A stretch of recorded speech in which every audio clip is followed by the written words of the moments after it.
The 2014-15 series against Australia in Australia was memorable for two reasons. Dhoni's reign as the captain of the Indian Test team came to an end, so Kohli took over as the captain of the Indian Test team, and he also had a historic individual series.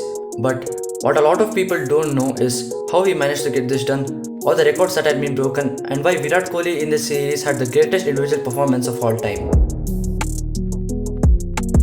Prior to this series, there was a T20 World Cup in 2014 in Bangladesh. Kohli averaged over 100 runs in this tournament, playing a match-winning knock of 72 in the semi-finals and scoring 77 in the finals. Rightfully so, he was named the player of the tournament. But right after that, he had an absolute stinker in the Test series against England, scoring 134 runs in 10 innings, averaging a horrendous 13.4 runs per inning. So, he received a lot of backlash and quickly became the most hated cricketer in the world. He was able to bounce back really well, as he scored over 300 runs in the 5-match ODI series against Sri Lanka. He was named the player of the series, but this did not shut down any criticisms. The narratives at the time were that he only performed in limited overs cricket and he couldn't play really well outside of subcontinent tracks. He was also under immense pressure, as comparisons to Sachin were always being made. So he entered the Australia Test series with a lot to prove. That Australia team was no joke. They had a solid batting lineup with David Warner, Shane Watson, Steve Smith and Michael Clarke. But it was the bowling attack that was lethal, with Mitchell Johnson, Mitchell Starc, Josh Hazlewood and Nathan Lyon. Naturally, they were the heavy favourites to win the series. The first test was in Adelaide, and the Australian batsmen completely dominated the first 2 days. The third day, Kohli came into bat at number 4, and this was the first ball he faced. Up international cricket, here we go. Oh, struck! But he found his form and put on a masterclass, scoring 115. Ball's over-pitched. That's a big gap, and that is beautiful timing. Second Test match 100 in Australia. In the second innings, India had to chase 364. They started off pretty well. They were 57 for 2 when Kohli came to bat, but his partnership with Murali Vijay was incredible and gave some hope. This was another insane performance from Kohli.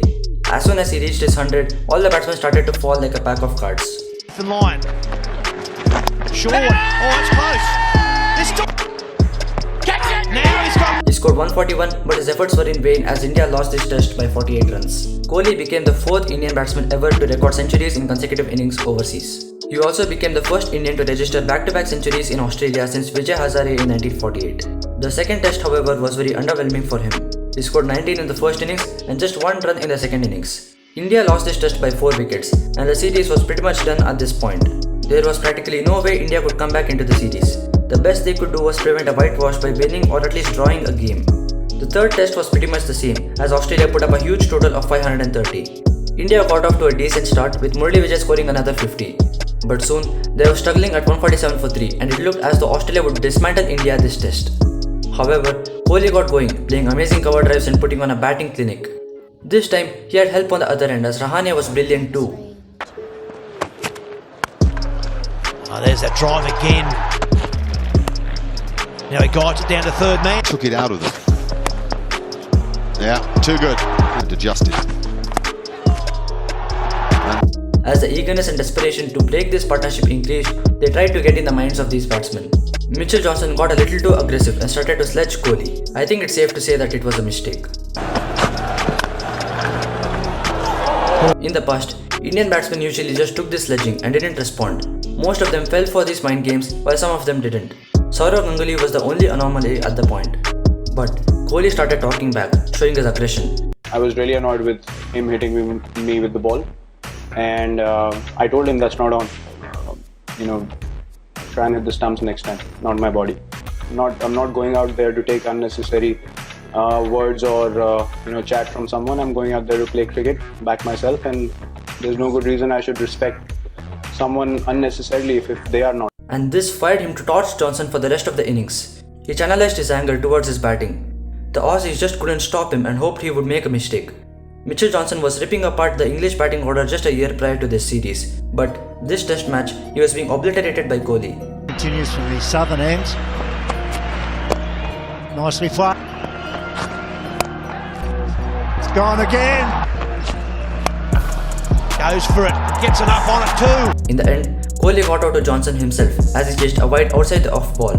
He finished the innings with 169 runs in 380 balls, which is the second highest score in MCG by an Indian batsman. In the second innings, India had to chase 384, but it was day 5 so the target was near impossible to reach. Initially, even a draw looked less likely as India was reeling at 19 for 3 and the top order was chopped off. But a 54-run knock by Kohli and a 48-run knock by Rahane helped India to salvage a draw. After this test, Dhoni retired from this format of cricket, so Kohli was the captain for the 4th test. For the 4th time, Australia started off the test really well with a 100-run opening partnership.